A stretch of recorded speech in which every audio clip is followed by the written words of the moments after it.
You're listening to Real Talk with the Misses, a podcast for all military spouses. I'm Tiffany.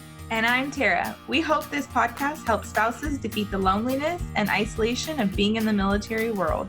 With some great conversation, amazing guests, encouragement, relatability, and maybe decent advice on how to handle this crazy lifestyle.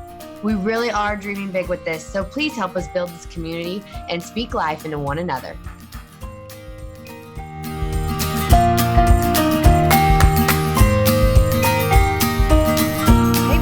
Before we dive into this amazing episode, I got to tell you about our sponsors. It's Tara and I. So there's actually two ways that we sponsor this podcast. Number one, we love ourselves the Beauty Counter. That's right. It is clean, non-toxic, high-performance beauty products, skincare products, men's lines, sunscreens for all. Y'all, you want to know more about this. And if you do, reach out. You can also find our direct link on our link tree on Instagram, or just email us at tifftara2014@yahoo.com. Also, we are now selling doTERRA as well. So if you need your essential oils, let us know. We only sell for the purpose of the oils. We're not going to sell you any of that. Anything extra. It's just for the intended purpose of the oil. Bug bites, diffusing, helping heal things, toothpaste. I mean, it's like list goes on and on and on. So let us know if you have more questions about either of those. Would love to talk more. And now, without further ado, let's get into this episode. Hello, Misses. I think we're actually everyone now because we just keep changing our show. We're here today with three amazing ladies, one of them being my co-host, Tiffany. Hey. She's going to be on the other side today and answer their questions because we're going to do like a roundtable talk and talk about women that have served in the military. I think it's really important to have these conversations because we don't ever realize how strong our women are that have joined the military, women in general. Thanks, friend. You're welcome. So I'm going to start off and I'm going to have you guys introduce yourselves and then we will jump into questions. Who wants to go first? You all jump in first because they all know who the heck I am. So someone else take it. I can go. I'm Amanda Huffman. I am a Air Force veteran and a military spouse, and I served in the Air Force for 6 years as a civil engineer.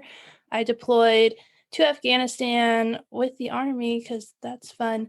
And today I host a podcast called Women of the Military, where I interview women about their experience in the military and share their stories. Well, And thank y'all, you, Amanda. listen, I've listened to your podcast and you have, girl, don't leave it out. You have a book too. And this lady is leading the way. She's telling stories for so many people. I'm so glad you're here, Amanda. Thanks for like coming on and being willing to just chat with us about all this.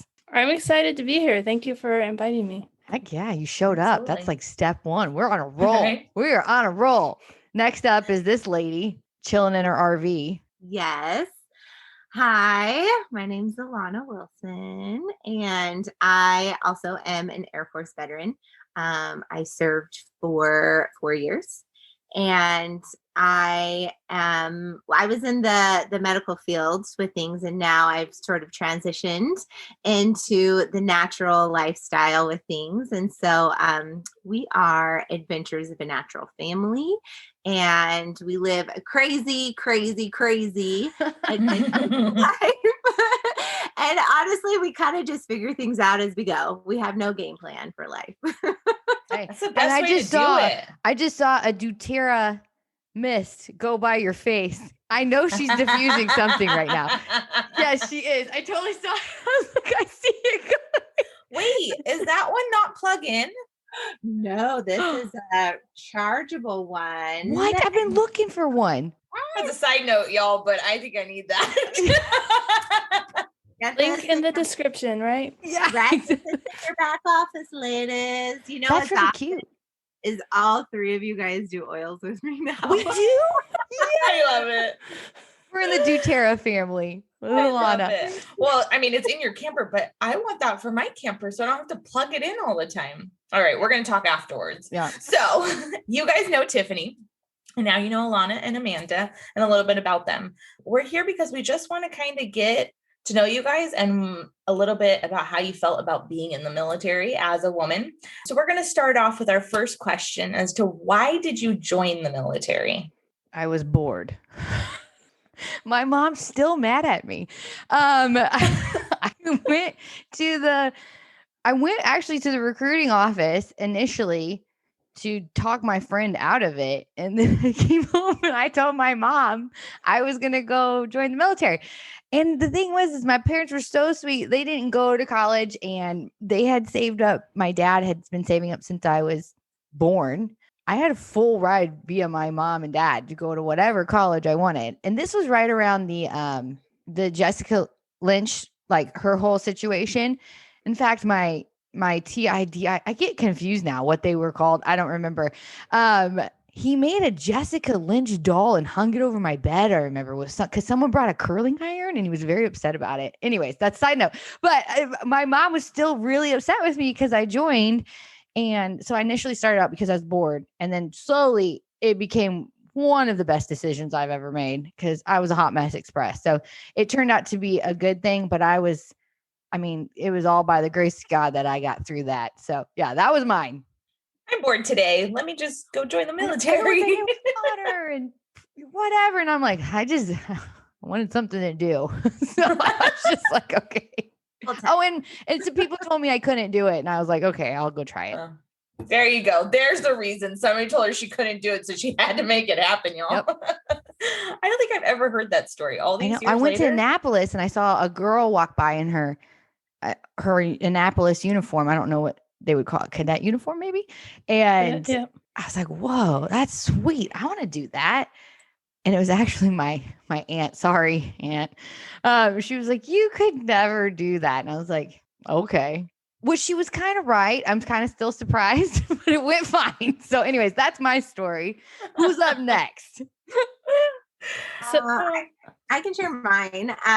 So I was a military spouse actually before I joined. So my husband and I were high school sweethearts. And then he was like, I'm going to join the military. And I was, what? I don't know anyone in the military. I was just so foreign to this entire life. I had never stepped foot on a military base until I was literally moving on to one. It was a whole different experience. So I was kind of immersed in that lifestyle. And we got stationed at a new place and it was kind of in the middle of nowhere. And I was like, well, how am I going to, I had started college. I was going to finish that. And I was, well, now what am I going to do? I'm like, there's nothing here. The closest college is like an hour away.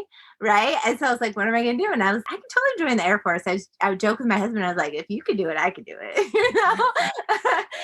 So I was like, yeah, this is how I'm going to finish paying for college. Cause I had started college and I had already accrued, quite a bit of debt before that. So I was like, I'm going to go and I'm going to finish college and do this. And, so I had joined and then I got out. I was like, I'm going to finish while I'm in. I'm going to go to school while I'm in. I'm going to commission. I'm going to do all this stuff.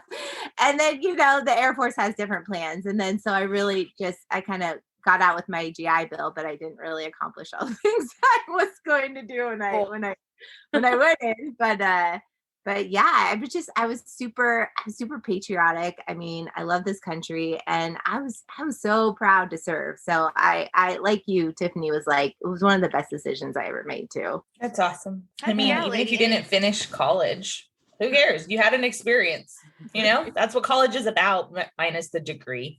That small part. A little bait and switch. Sometimes they'll tell people that, and then you're like, but you got to serve this many years, get this much training done, rate up this, and then you can go to school. And then you're like, well, I'm getting ready to move to a new, so it's very, sometimes they throw you off. Cause I served, I guess total, I would say almost 13 years and I did active and guard. And so I did, when I joined, I started going to school while I was in, got out, got my nursing degree. And then later I ended up commissioning over, but it wasn't exactly as they explained because I remember telling that to my parents. I'm like, it's fine. I get money for school. I can go to the college classes at night. And then it was like, wait, what? So yeah, I get you on that one. I'm right there with you. Yeah. Well, and then I'm going to go and do school while I'm in. And I got to work in like the coolest place. I got to do the most amazing things. I got the most amazing experience, but I worked crazy shifts. Like we worked nonstop and we worked usually on average like 13 to 15 hours a day. Ugh. So like when I was off, I was drained. I was done. And this like is not deployed. This is home. No, this was home. Yeah. I mean, so I worked labor and delivery and stuff. And when them women are having babies, you have got to Hold stay. on. I'm gonna step out. You just Right. close your legs and we'll be right.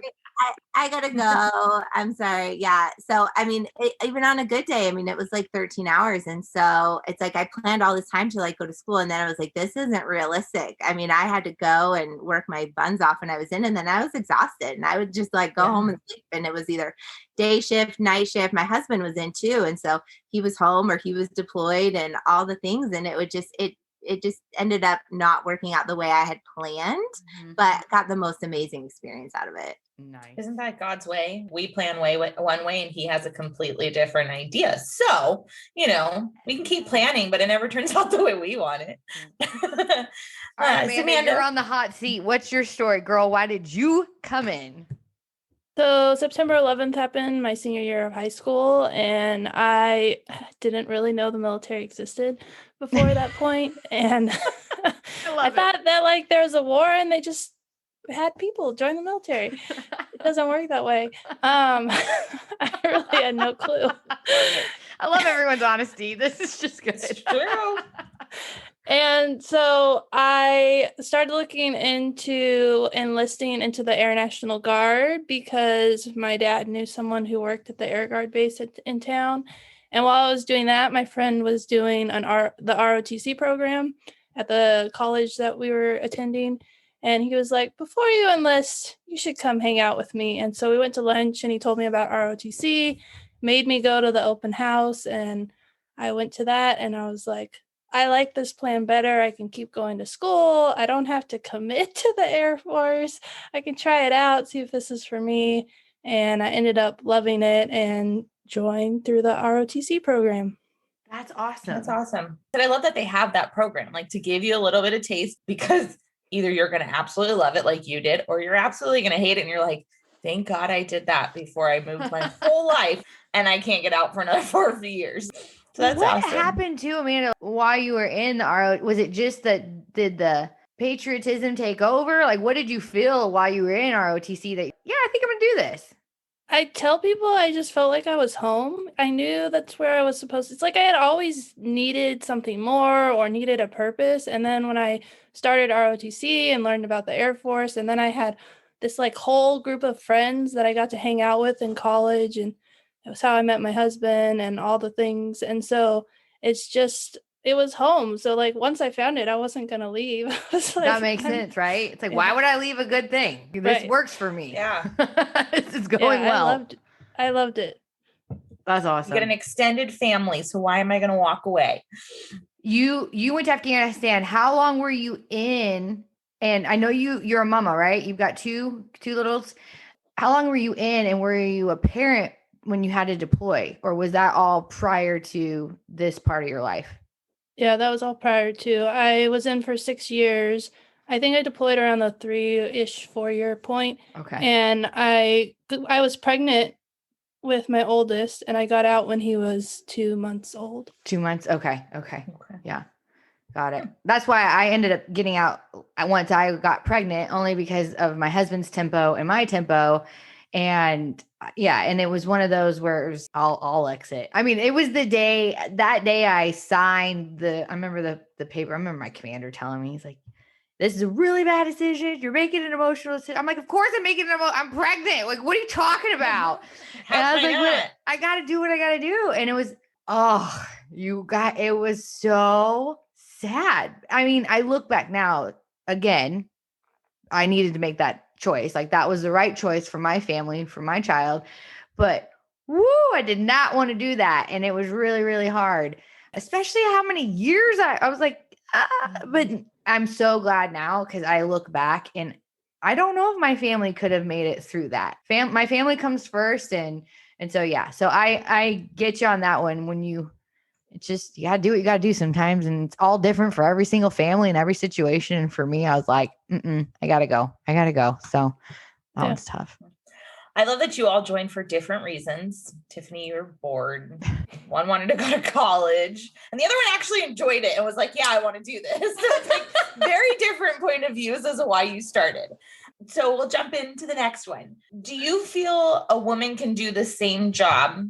I feel like this is a very controversial question, but it wouldn't be us if we didn't ask it, right? Do you feel a woman can do the same job at the same level as a man in the military?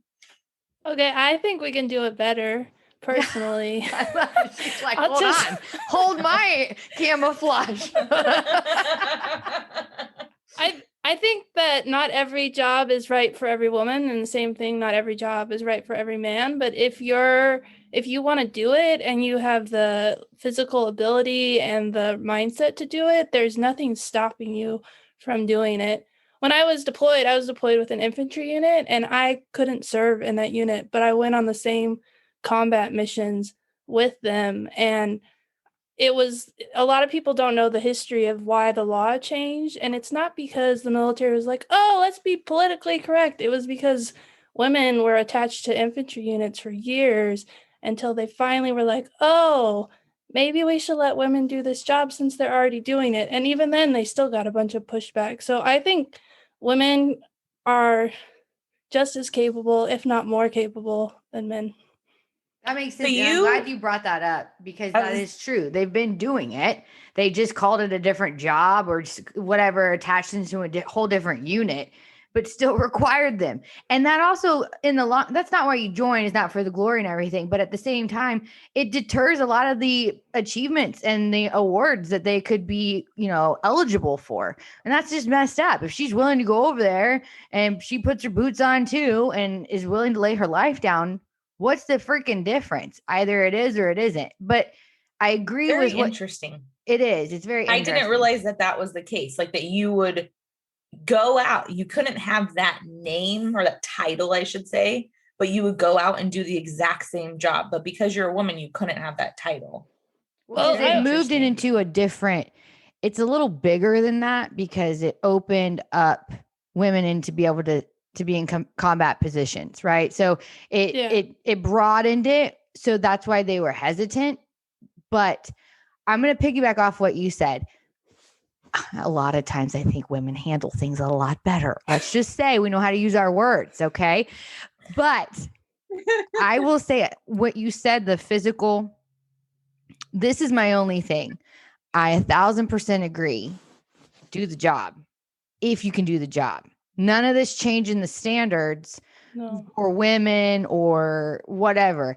We don't take the men's standards and lower it. If you can't meet the men's standards, in my opinion, and you can't run, pull up, push, whatever the standards that have been set for a reason are set, then you have no business being in that position. However, shame on the United States military too for getting loopholes around that. That's not right. That's extremely jacked up that they would place you in that position yet not give you the same title. That doesn't make that doesn't make sense. That just doesn't make sense. So my thing is, I don't necessarily agree all women can do every job in the military the same as a man. I don't think that yet. Maybe a chick is soon to come, like even the chicks that went through Ranger, right? They changed all their standards. They had completely different standards than the rest of the men in their class. That's not right. You can't, and that's setting them up for failure as well in front of society, in front of their whatever, the Ranger Battalion, maybe. I don't know, whatever they would be called. And I'm like, that's not how this works. It's either, she came in and she completed just as Bill and Bob and Joe. Okay, here we go. But that's where that's not anything personal. It is personal, but it's not personal on an emotional, I don't want to hurt your feelings. It's just, that's just the way it is. We got to be lethal. We got to be a lethal fighting force, So that's my stance on that. I get nervous with this because women will blanket statement this. And I feel it takes away from all of those men that were willing to lay their lives down and go out and serve for so long before. And women have been serving since the Revolutionary War. We all know that in their own way. They didn't get any recognition for that, but they do now. Thank you, Jesus. But it was also like, I don't want to come across and say that for all women, because I don't think all women can. And I'm not capable. well, you know, Like, I'm sorry. Like, I will be completely honest. Like, I am not capable. I could not physically do the same job that my husband does. well, and that is the only reason I say that is because I never want to disrespect what someone's willing to do and the cost they're willing to pay. So Absolutely. while I won't leave it as a blanket statement, I do agree with you for the most part, because there's so many jobs within the military that women, I agree. It's like, hold on, let me just get in there for a minute, so that's mine. Alana, what's your take on this one? Oh my gosh. I think, first of all, I think, Amanda, you just said that amazingly. And I thought you just brought up great points. And I completely agree as well. I think that women have such an amazing place within the military, and we can do so much, and we bring so much to the table.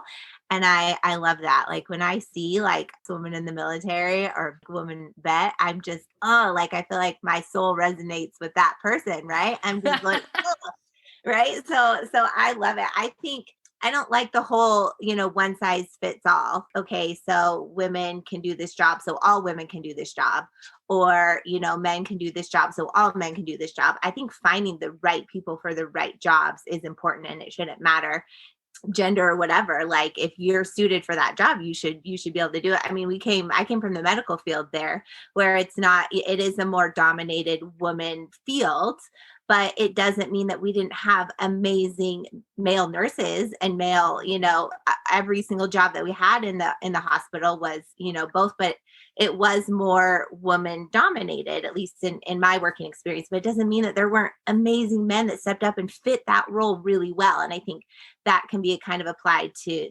anything. I did love what you said too about, you can't change the standards. I think that to be the best military in the world, we have to have really hard standards, Mm-hmm. Like, that's a good point. You're right. Yeah. If you can't meet those standards, I mean, actually being out in war is going to be so much harder than any of your training. So, I mean, if you can't handle the training, you can't handle war. And so that, again, I think fits any job and across the board, and certain people are going to be able to handle it and certain people aren't. And it doesn't really matter the gender, but you got to have the right people for the right jobs. That's why there is standards. It's not anything personal. It's just, this is what you need to complete this job. Man, woman, whoever it may be. Personally, you have to meet these standards. Yeah. That's what it means. Yeah. Well, do you guys feel like anymore? Yeah. Well, do you ladies feel that? Are you good with that conversation on that topic? Does everyone did that summarize in it, or did anything spark off of what someone else said? Well, I wasn't doing an infantry person's job. I was just deployed with them and on the missions, because I was doing civil engineering and they were like the protection. So that would be the only thing. Well, and see, I didn't realize, Amanda, this is so cool that you're here, because that's like, you're such a good example. I'm sorry. We're making you an example in a good way, because technically, if you wanted to be tied to the infantry, would your standards have changed? Would you have had to meet higher standards? I don't physically wise. I don't think so, because I was more fit than most of the guys. I mean, I was the fastest. I was one of the fastest runners, and so basically, you could have met the male standard, like the BMI, the pull, whatever Army male standards are. I mean, I wasn't in the Army, so I don't know what the Army, but I did take the Army PT test and I passed it. So you did. Okay. Well, yeah. dang, lady. Kudos to you, Killing girl. it. So that's good to know. But like that, I kind of guess that just kind of proves our point. You were able to meet standards, so you should be able to be tied to an infantry division. Moving on. So I think that's a good. I'm so glad you're here. That was just so good, because it's a real person that actually did it. So that's like good. Well, you guys all had really good points and good point of views, and similar, and you agree, but different. And I think that's what it's about. I love that we can have this conversation. It makes me really so far. happy, It could still blow up. Who knows?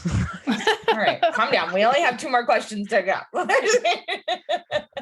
We haven't talked about the president yet, so who knows? No, I'm just kidding. We're not doing that today.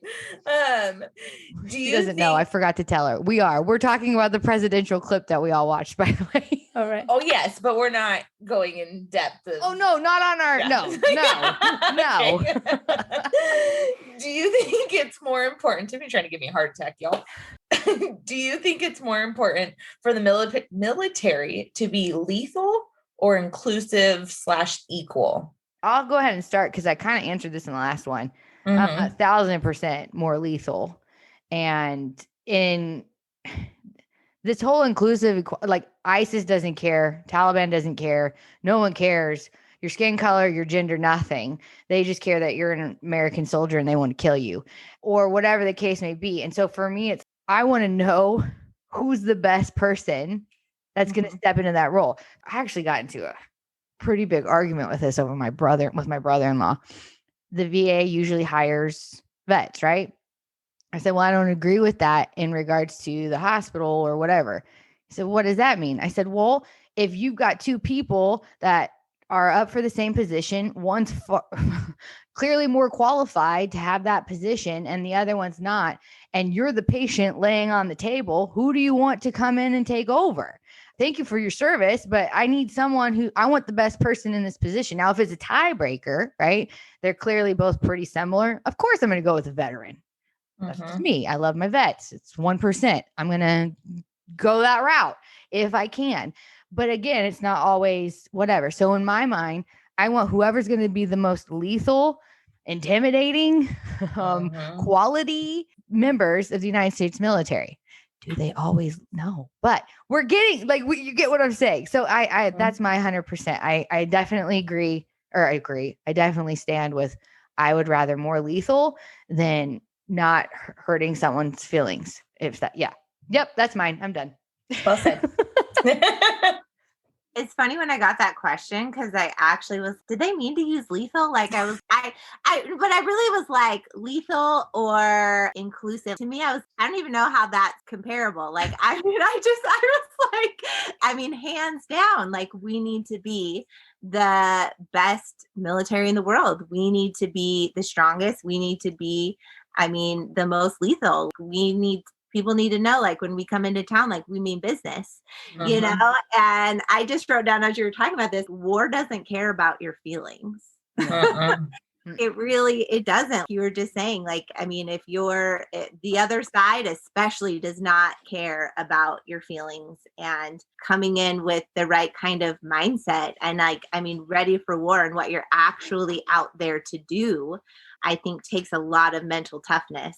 And so if your feelings are easily hurt, then I think that you would struggle in war. That's such a good point. Yeah. You know, has everyone seen that form that the military kind of jokes about, but I think it's pretty serious, the hurt feelings form? Like, did you require a tissue? And did you, yeah, it is. It's a real thing. Like, they don't really use it. I'm just joking. But it used to go around, but that's kind of what you're saying a little bit. Yeah. Yeah. It's about accomplishing the mission and possibly saving the lives of those around you. And it's not about like your feelings being hurt or being offended about things, you have to have a different mindset when you're going in there. And so. Yeah. Completely agree. I feel like I should say the opposite just to make it exciting. I think it's okay if we all agree on this. I don't actually. Everyone just shut off this episode. No. I just said that to be silly. I agree. I read the same question and I was like, wait, is that a real question? Can you answer it the other way? Because I agree with everything you guys said. The reasoning behind it was more so people are more concerned, it appears, and this is also, the media, the dumb media, who knows whatever, but they're putting out a lot of more so like how many women, how many men, color, like they're looking at that rather than looking at how lethal is the United States military right now. Can we sustain going into war? Are we prepared at this moment to enter in or be attacked? And I think that it should be the only question. And I'm like, why are we even discussing anything else? It does not matter. It's the You shouldn't be trying to hit nothing. a quota. Like, yeah, it's just Right. United States military, are you? And instead, it's the focus of everyone else in their personal lives or their identity or whatever. And I'm like, and it's nothing against that. It's strictly, again, can you or can you not come in and fulfill these positions to serve your country? If you can't, then this is not the place for you. There's other, whatever, I don't know, go something else. But that's where I keep getting it. And it seems so ridiculous, right? And I'm kind of glad y'all picked up on that, because it is ridiculous. So I think it's so good that y'all mentioned that. And I wish more people would apply some common sense and just kind of really think about it. Like, take the emotion out. Let's go objective. What's the objective reason for the United States military? Not the subjective. This isn't a job call. This is, are you willing to lay down your life for your country? Right. Exactly. Well, and you guys being in the military want to know that the person standing next to you is prepared to do that job. And I'm going to say, for the wife at home, I want to know whoever's going out with my husband is prepared to back him up 100%. Man, woman, whoever it may be, you better be ready to help my husband or him help you. Yeah, either way. Right. Yeah. But I did the same thing when I read the questions, because Tiffany wrote them, and I read it, and I'm sitting next to my husband. I was like, did she really mean lethal? Yeah, I think she did. And then I read it again. I was like, okay, I get where she's going, but lethal? So when you guys both said that, it made me giggle. I like it. My husband's career field is predominantly white male, and they did the breakdowns of who got promoted, and it's predominantly white male. So like, obviously most of the people who are promoted are white males, because that's, who's in their unit. Right? It's just, and we can't make other people appear. I'm sorry. It just doesn't happen. Well, and you can't promote all the females just because there's like only a few females, and like not actually look at their records. They rack and stack their records, and it's whoever's at the top. You can't just be like, oh, well, we only have 5 women, so we need to all promote them no matter what their records say. And that's kind of what I don't think that's what the military is pushing for, but I think that's kind of what the media and society is pushing. Well, because I'm sorry, we're not all equal. We're all different people. God put us all on this earth to do a different job and do something different here. Like, all 4 of us sitting here, we're meant for something different. And if we start being like, okay, you need to meet this quota, every building that's filled with people, or every military that's filled with people, is not going to be equal percentages. It's just not. And if you that's start what trying actually leads to discrimination and oppression, because if you're only going off of strictly the appearance or gender of someone, media wise, it's like they're trying to check off boxes. So what we're seeing on the outside is like, they're trying to fill this quota. They're trying to meet these boxes, and it's not equal. It just can't. Okay. Everybody feel good about that one? I think we talked it out. So are you guys concerned for women's safety within the military amongst their own?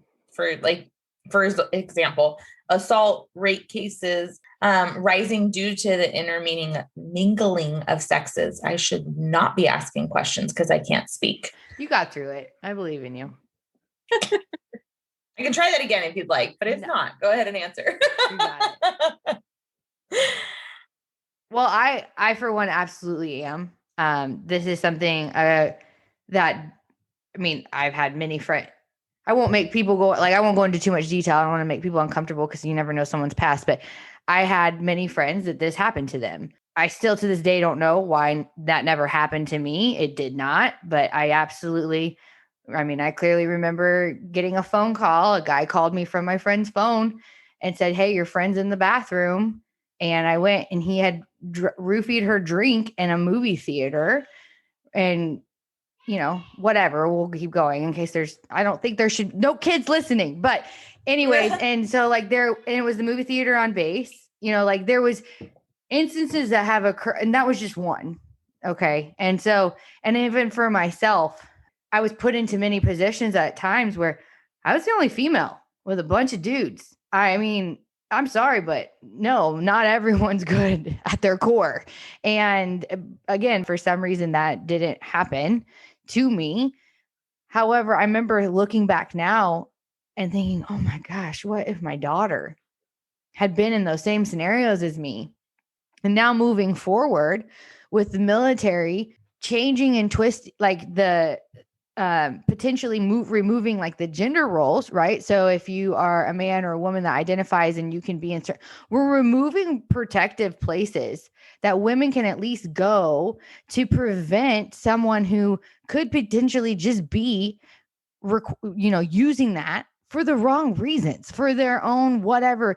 Because listen, they exist. It's out there, and so for me, it makes me a little, not a little, a lot anxious to see women move into very isolated locations with, their 1 to what 50 ratio at times. And so for it, that those kinds of things do make me nervous in regards to women being placed into those positions. However, I have to come back to, you willingly do this, right? So we willingly want to go into these positions and they want to serve.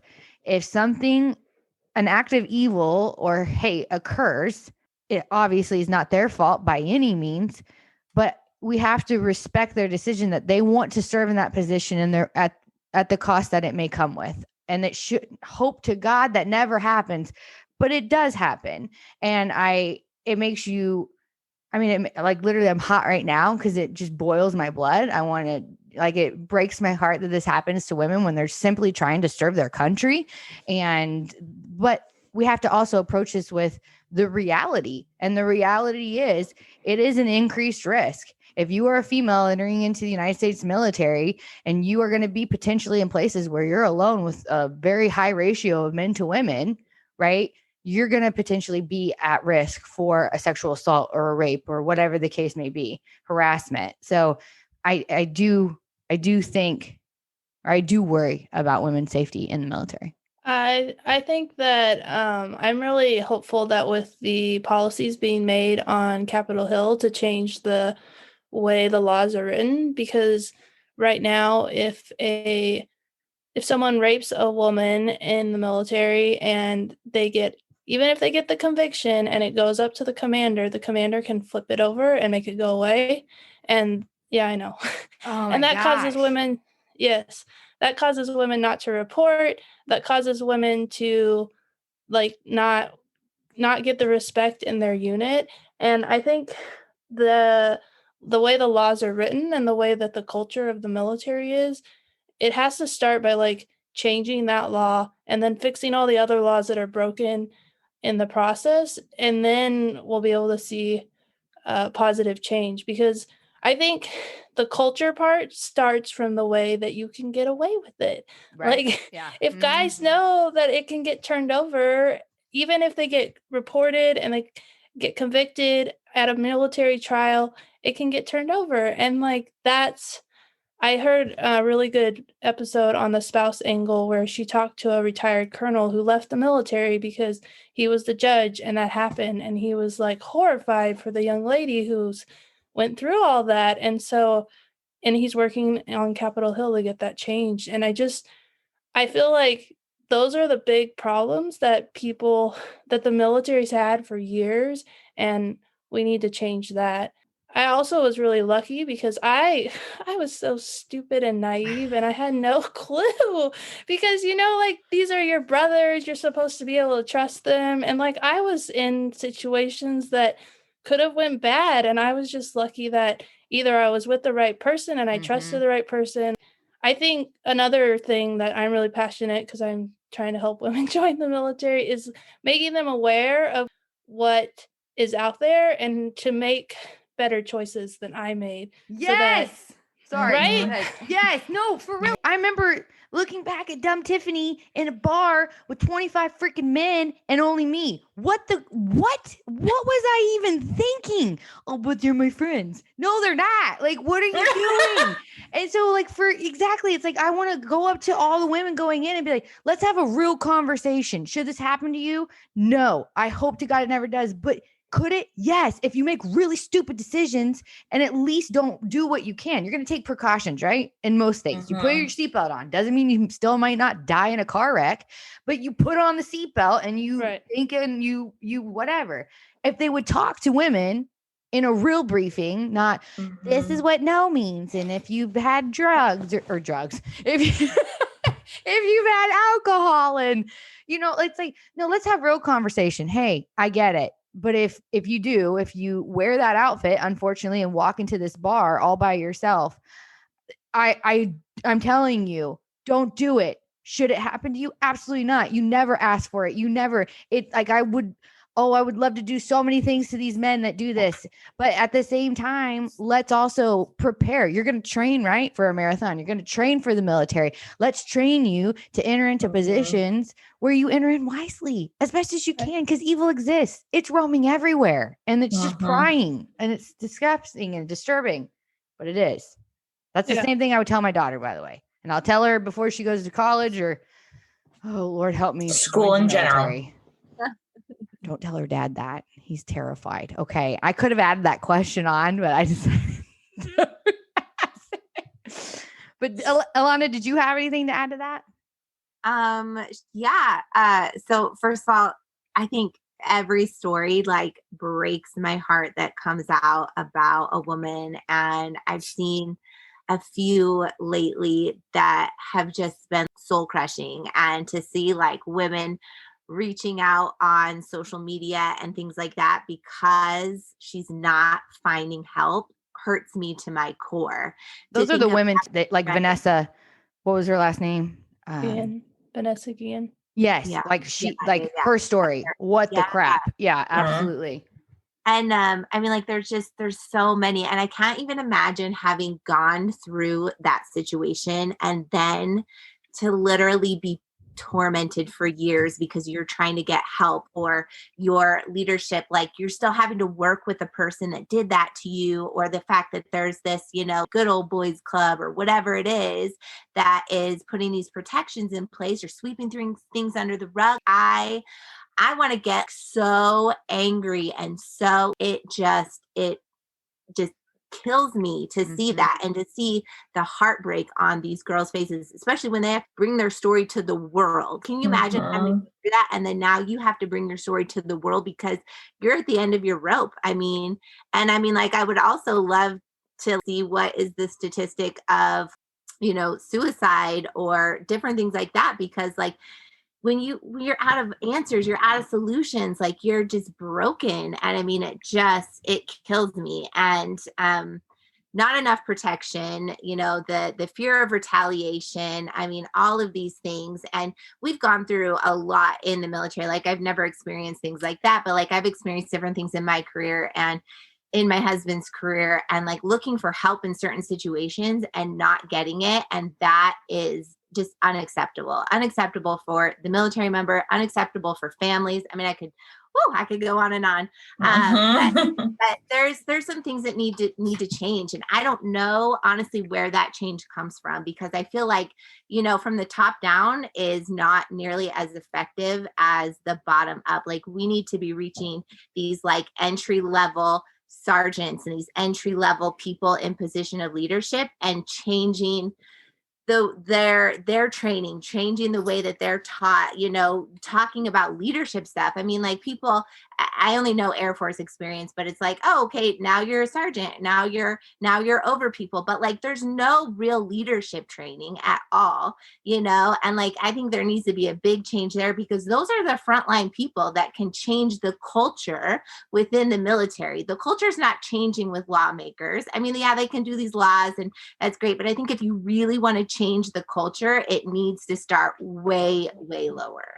Real quick to piggyback on what you said, to the naysayers that are hearing this, and they're like, see, this is why women shouldn't serve, to prevent this. Absolutely not. The reason people join the military when they have the good intentions is to fight exactly evil, just as this. So that's not a reason for women not to serve in the United States military. Now, this is something that if you're a woman listening to this, you might be like Alana, another spouse considering joining, or whatever the case may be, or your daughter's thinking about coming into the service. Yeah, these are real things that she needs to consider. because it's the unfortunate truth. It's a major issue and it's a concern that you need to be aware about. There needs to be preparation for it and conversation about it. And like, what were you saying, Amanda, that this, like you want women to join the military. So you're trying to prepare them for that. Is that something when you say that you wanting that to happen, is that part of your preparation when you're moving in that way?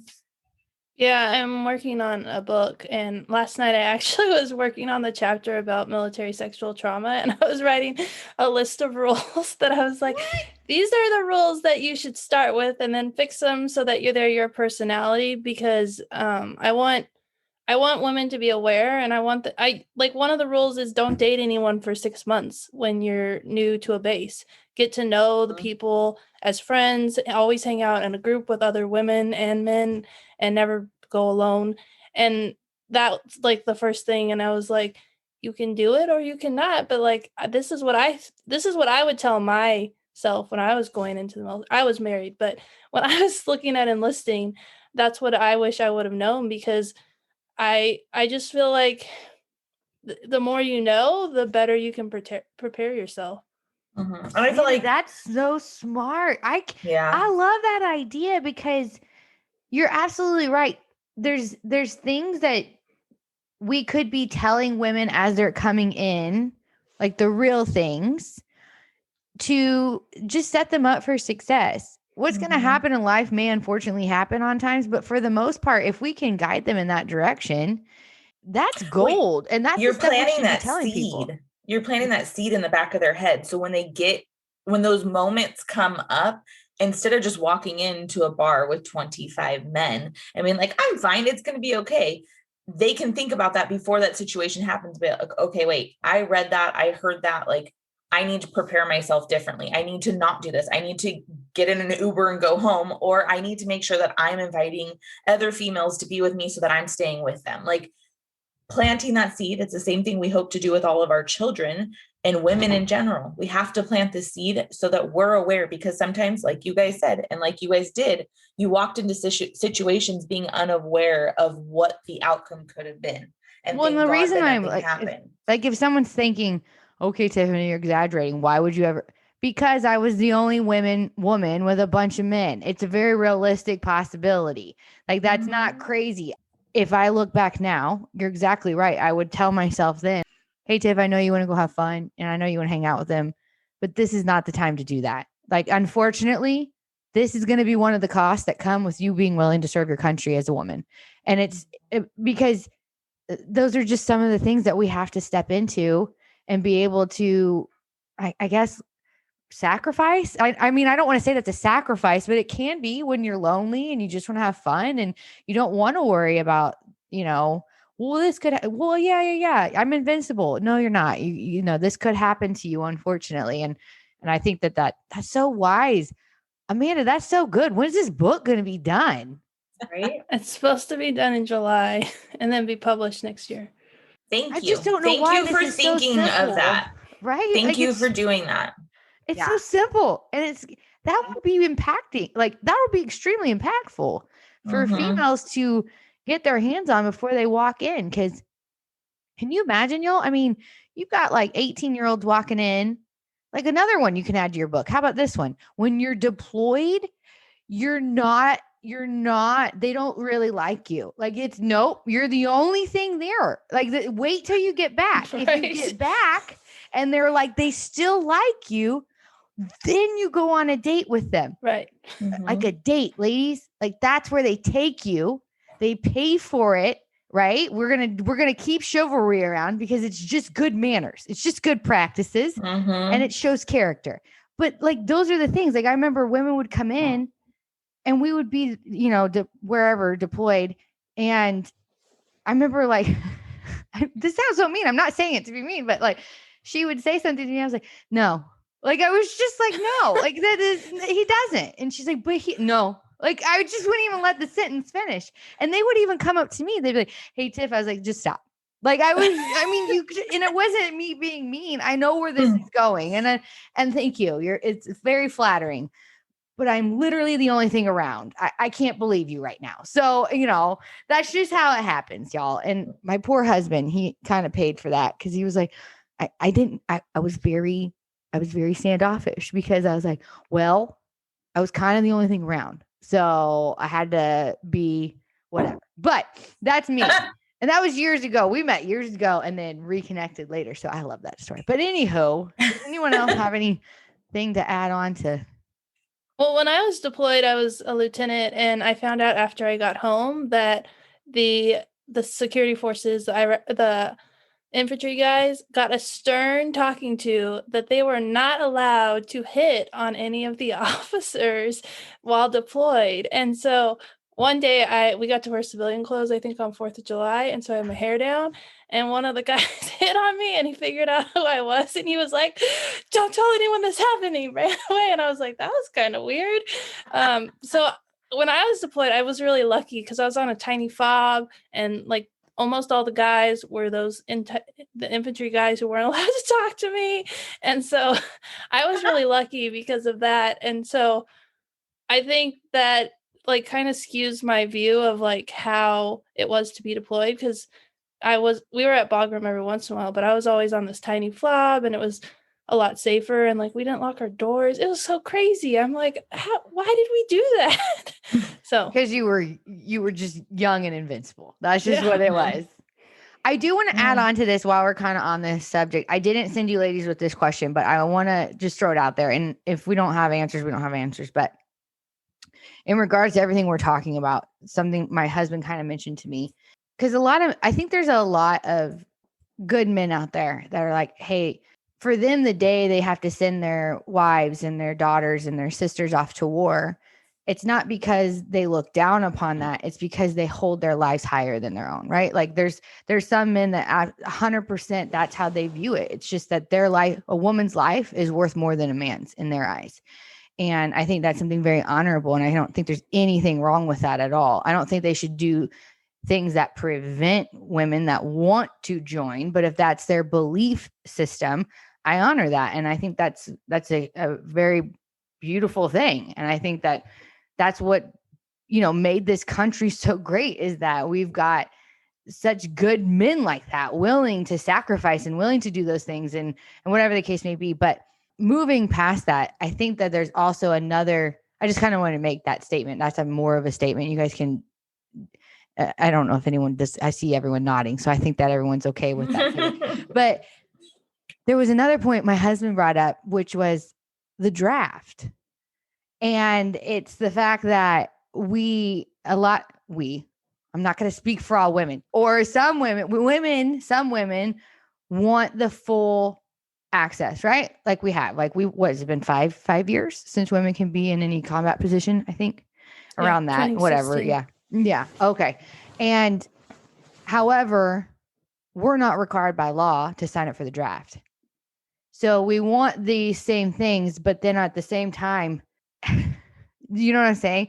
So, because I have two pulls with that. Well, I don't think women can do every single job in the United States military, but that's me. But if you can, great, do it. G.I. Jane's a real person. Let's go. So, but because I think of my daughter, I'm like, so when she's 18, she could be required to have to be drafted. Like what? Most women are not capable. Like that's just not. I know my friends, and unfortunately, I would have not been capable at 18. No. What's your guys' take on that? How do you feel? And I didn't tell you guys about this question. I literally just thought of it right before we hopped on. But do you guys have kind of a take on it? I mean, I'm not in the military, but I'm going to answer for myself and my children, since I'm, creating my own army over here. I would not want that to happen. I don't even want it to happen for my son, to be completely honest, because of what I've heard from my husband. I just hope my kids are like doctors or something. I don't know, lawyers. So I don't know. I don't want my little girl to be required to have to do that. But do you want her to have equal access to the United States military? And that's where it's like that's a hard conversation, right? Because it's like, wait a minute, we have access. We can get into any, it's open, right? But yet we're not required to sign a draft. So clearly people are seeing But I also didn't join the military. So maybe my opinion doesn't count because I just never did that. Like I never thought I was capable to do that either. So well, just maybe something to think about too, unless someone has an answer for it. And I wish I would have had this question to send before because I'm seeking answers for this. Like it was just like, It come hurts. on. Like I thought we had it all covered. If you could do the job, that's great, blah, blah, blah, blah, blah. But then that one, it's wait, well, I mean, it kind of proves in itself that society does not view us as equal for the United States military for that purpose. No, but good job throwing that out there, Tim. I just wanted to see because it's hard, but I wanted to mention it because I think it's a point that needs to be mentioned because people, that's a very, like that's a whole other perspective that people do put out there. And I can't believe I didn't think of it, probably because I don't want to think of it. So I'm just like, but for me, I'll summarize with this. It makes me think twice before I fight for something that be careful what I wish for in a sense. I need to make sure I'm fighting for the right cause, for the right motive, for the right reason. If not, then that's going to bring on a whole new whatever realm of problems or issues or whatever the case may be. So in this push for women equality, you have to also understand, well, what exactly would define women being equal? What says a man looking at a woman's life worth more than his isn't beyond equal, isn't beyond like, hey, I think like the men should be the ones going, like, why wouldn't that be an approach? Right. And if not, then why aren't you willing to say, let's do a draft and our daughters have to sign up for it? And I think that that's a very valid argument and point of view. So I don't know if there's really an answer to this yet, but it's definitely something that I think we as women need to make sure that we recognize still that men's lives are technically more expendable than a woman's in society's eyes. So if we're going to ask that of them, if we're going to ask for them to be able to step into that, we're going to force that on them because a draft means you don't get a choice unless you go to Canada. But I don't think you want to go to Canada right now. They're kind of losing their minds. But anyways, if that's the case, like, you know what I'm saying? It's like, well, let's all relax. Then not all of us. Again, some of us need to relax. I hate whenever people talk. Tiffany, just relax, okay? Like all of it, right? It's like you don't speak for all of us. No, anyways, but instead, I think that that's something that we need to make sure that is being said as well, so that we're still respecting the cost of a man's life and what they're willing to do and what they have to sometimes be called upon to do. So I don't know if anyone disagrees with that or has an opinion. If not, we can move on to the president's speech. I think it's really cool that the military for women has always been an all volunteer service, even during Vietnam, and every woman who went overseas volunteered to be there and wasn't drafted. And I just think it's really cool. And I'm like, I don't really feel like we need a draft because the women will step up if they're needed. I don't know. That. I just feel like, I just think it's really cool that we always have been an all volunteer force. And it's really cool that women are willing to step up and serve, even when people were like not wanting to. Women were finding ways to serve, not just as nurses. There were lots of jobs women were doing in Vietnam, and more women wanted to go overseas and they wouldn't let them. And so I just think that's really cool. Amanda, that's such a good, wow. That's so cool. What a good point. I love that. Yeah, you can thank Ashley Gorbolja Maldonado. She's the one who taught me that. Shout out to you, girl. That's a good point. That's really cool. I didn't even think of that. That's so interesting. One of my good friends, he's a doctor that works in the ER, and you just see a lot of stupid people. You know what I mean? And you're just like, ugh. Well, so he loves to work in the VA ER, and he says it's because at least in that ER, even though they're still just as stupid half the time, they're the 1% that was willing to serve. He's like, so it just makes me like, at least I can continue to give back and serve in that way, to serve those that were willing to serve others. And so I think that's such a cool thing to say about women too. Like now that's another, if I come across another woman that's a woman veteran, hey, do you understand that were part of the volunteer for, or what did you say? How did you try? The all volunteer force. I love that. That's so cool. Because you guys are that amazing. I won't go that. And I just want to say thank you to all of you, to the 3 sitting here and all the rest of the women out there listening. Thank you. Oh, Tara, you're so sweet. All right, so we'll move on to the last and final part. The president. It's too long. I'm not gonna play it.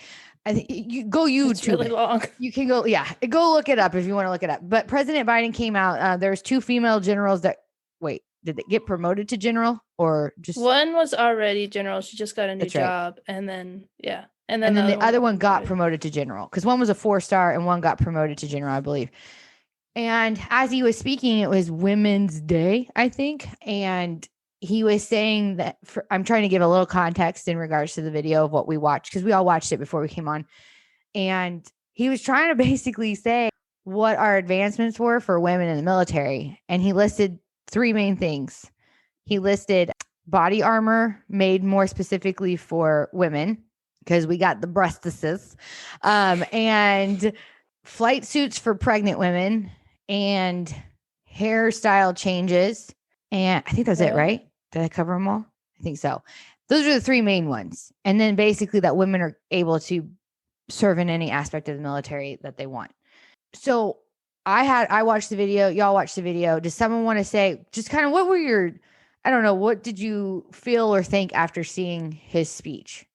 I mean, I thought it was good for being on International Women's Day and to support women.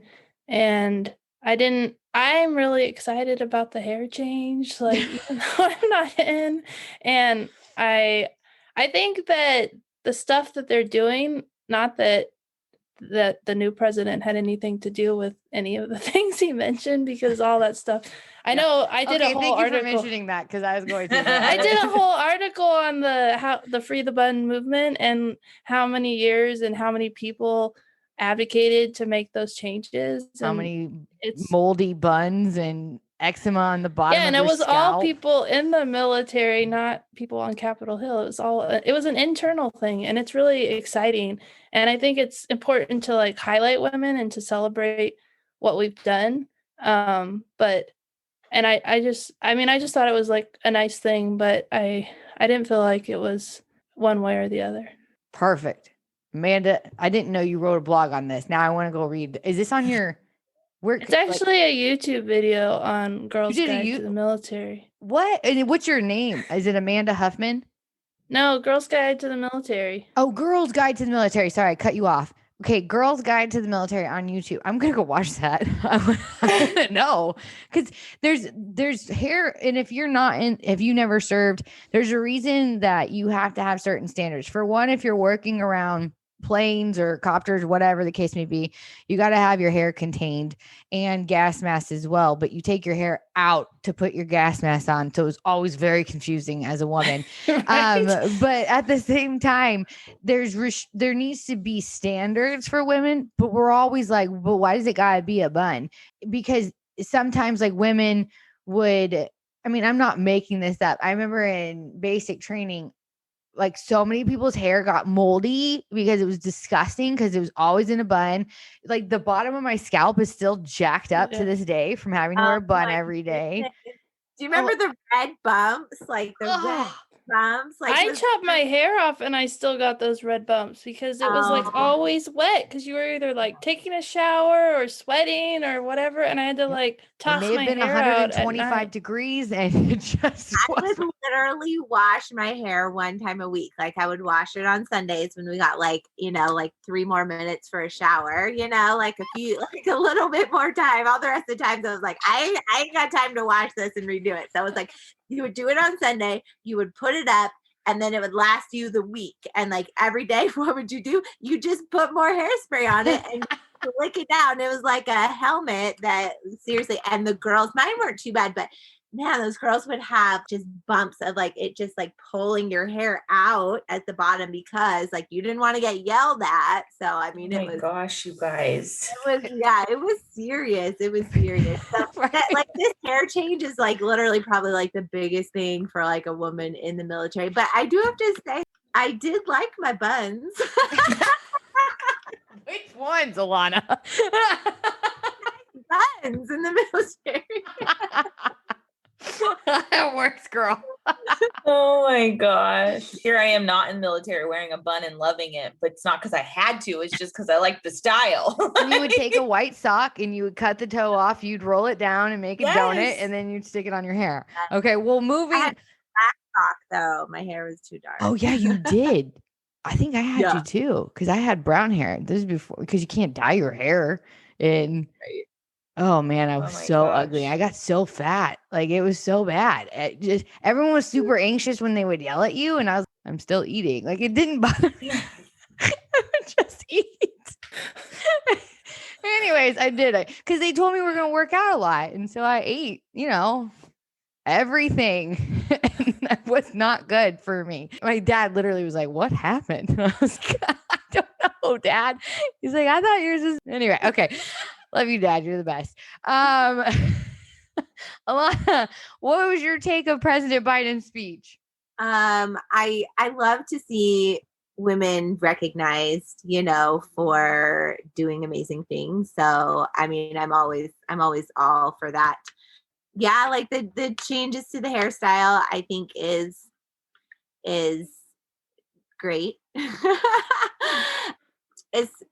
I guess kind of thinking at International Women's Day and thinking about women's accomplishments in the military, I guess I'm not necessarily sure that maybe highlighted, the best accomplishments of the women in the military. Like I think there's got to be some amazing examples of what women have done in the military, and I'm not necessarily sure it has to do with changing body armor and pregnancy flight suits.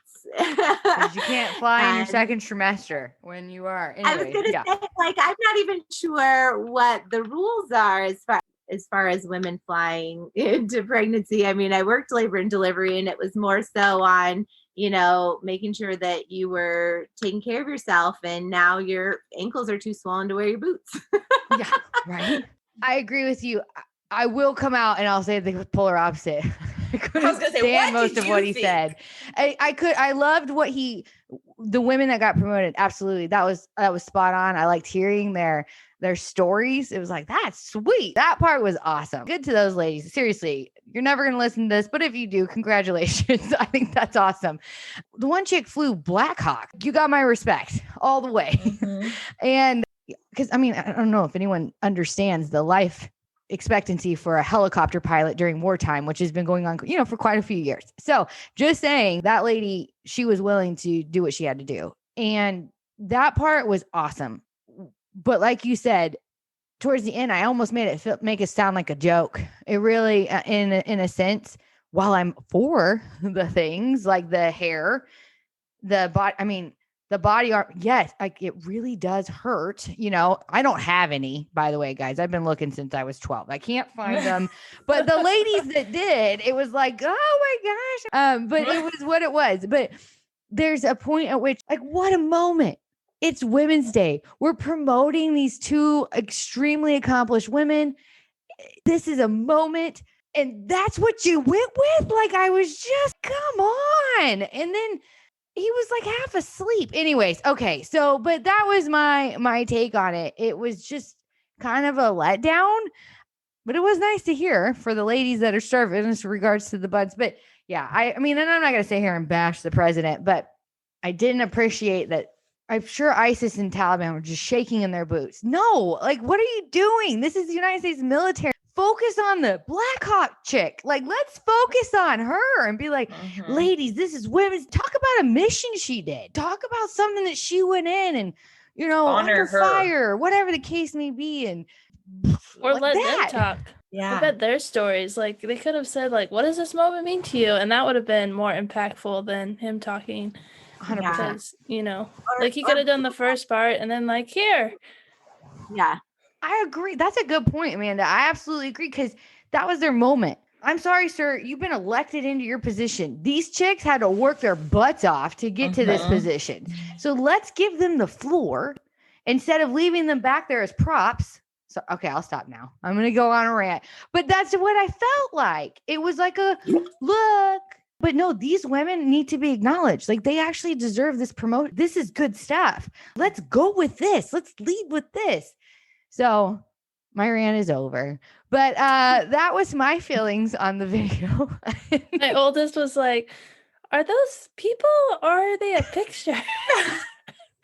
And I was like, they're Exactly. people. They're just standing at attention and not moving. And he's like, well, they look like a picture.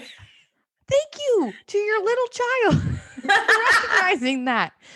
Oh. Like we, again, here's the deal. The good ones don't serve for the glory. And I get that. I totally get that. However, if we're going to use the moment, let's really speak the truth in the moment, right? Let's give it to the people that deserve that honor in that moment. And it was those women who had been placed into those positions. I mean, whether people agree or not with women being in the military, you can't deny their records. You can't deny what they did. And there's nothing that says that. I don't know. I was just really disappointed in it, but it was what it is. It's over. They got their positions. We don't serve for the glory. I'm blown away too. Like just at you ladies, the humility.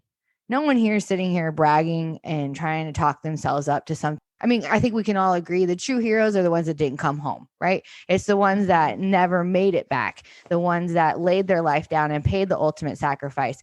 We have stories to tell and we have experiences to bring to the table, and we are willing to serve. We were willing to serve. That's why I'm so encouraged by having you both on, because no one here, it doesn't sound like you ladies were in it for the glory. It sounds like you were in it for the right reasons. And if these are the type of women in the United States military, we're good. We're in good hands, y'all. I love what you guys had to bring to the table because you brought just the truth. That was it. You just told the truth. You told whatever it was and used some common sense. And on top of that, you also did a lot of critical thinking and you applied what you know to be true. So that's that. Well, thank you, ladies, so much for coming on. And honestly, thank you for your service. I loved hearing your guys' stories and why you joined the military. I commend you for doing that. I mean, I wish for the experience I would have done it, but it's just not who I am. And I'm thankful for the men and women who have it in them to do it. So thank you for coming on and telling us your stories. Thank you for being willing to answer these questions. I know sometimes we ask some pretty crazy questions and nobody wants to talk about. So thanks for really willing to come on and talk about these subjects that maybe sometimes are a little bit harder to talk about.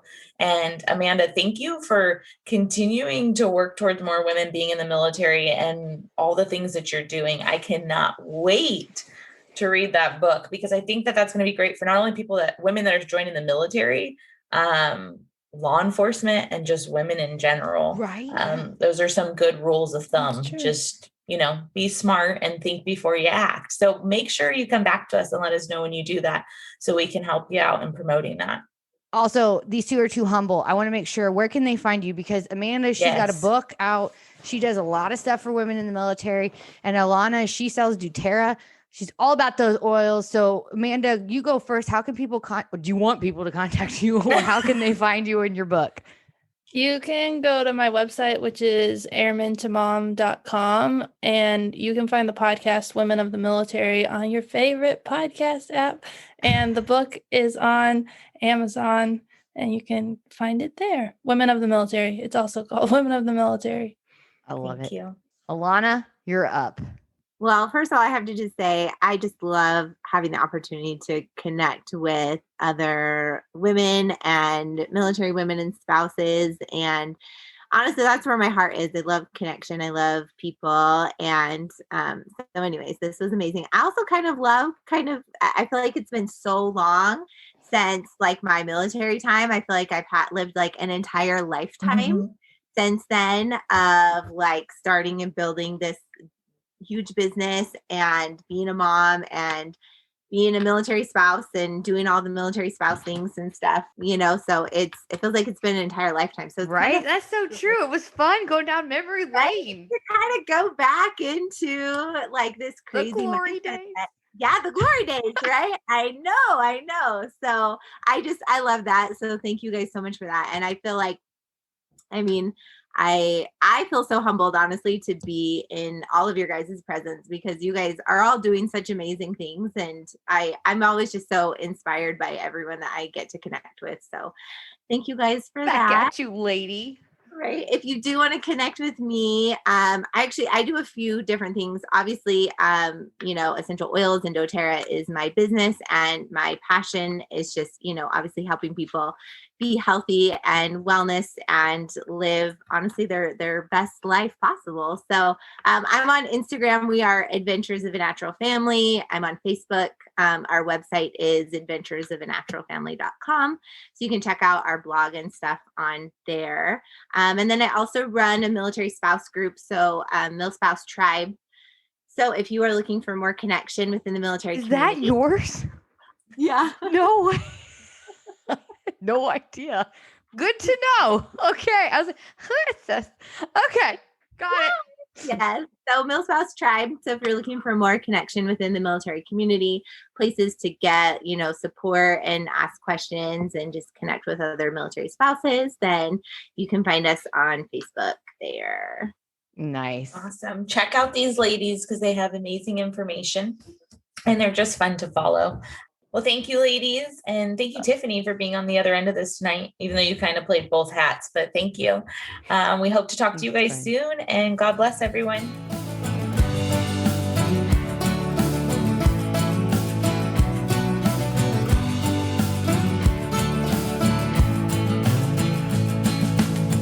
Patriot Belle, she'll go through hell and back again for the country she loves and her man. Brave as she is strong, but she'll never